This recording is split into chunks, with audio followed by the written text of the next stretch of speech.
Cordial saludo, mi nombre es John Torres. Esta es una presentación para la materia de procesamiento digital de señales, el paso 5, en el cual nos solicitan crear un procesador multiefecto.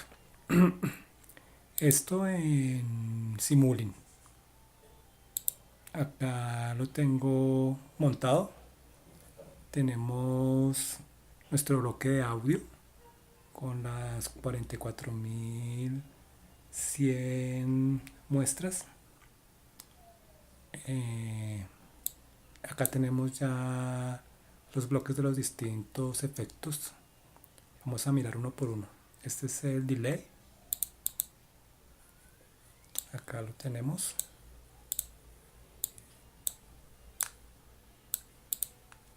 El cual es un efecto de sonido que consiste en la multiplicación o el retraso de una señal. Esta señal es la señal de salida de nuestro bloque de audio, la cual viene limpia. Grabamos cuatro etapas de delay, en este caso. Cada una de las cuales la he creado con un retraso de 11.025 muestras, equivalentes a 0.25 segundos. Después de esto, van a pasar a ser mezcladas con este sumador con la señal original, ya tendiendo nuestro efecto a la salida. El segundo efecto que tenemos acá es el trémulo. Lo observamos acá, el cual pues va a crear mediante una multiplicación de una señal senoidal con nuestra señal limpia. Nos va a crear una señal oscilante, la cual va a crear una modulación en amplitud y conservando la misma frecuencia. Entonces esto nos va a dar un efecto, lo cual va a crear una fluctuación, y esta va a ser periódica. Acá observamos la parametrización de la señal de senoidal con amplitud 4 y frecuencia de 3. También tenemos el tiempo de muestreo, que es inverso a la frecuencia de muestreo, 1/44.100. Seguimos con el flyer,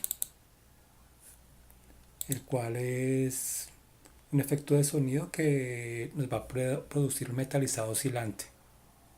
Entonces esto lo conseguimos mediante un retraso fraccional con este módulo, que a su vez va a sumar la señal senoidal con la señal de entrada.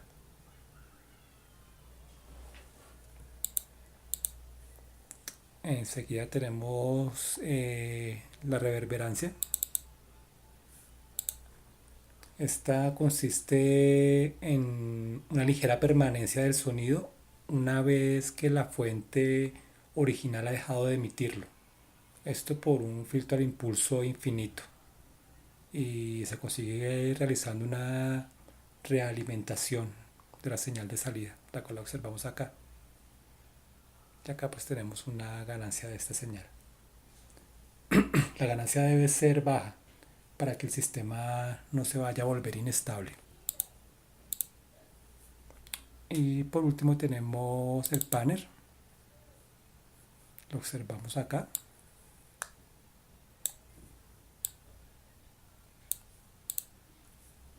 El cual es una propiedad de la señal de audio estéreo.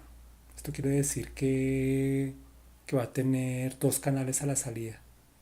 Y esto precisamente pues para dar una composición independiente que recreará la escucha del oído por dos canales diferentes, o sea, por dos parlantes. Eh, Esto quiere decir que el efecto va a ir de un canal a otro o de un parlante al otro.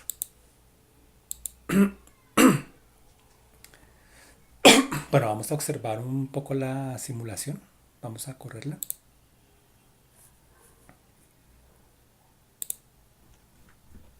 Ahí ya vamos a abrir nuestro analizador de espectro.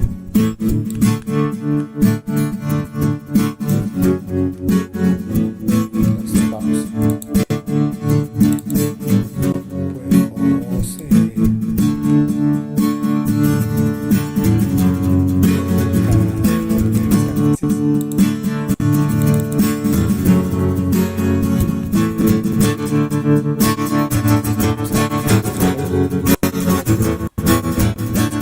por los distintos efectos que produce.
Muchas gracias por su atención.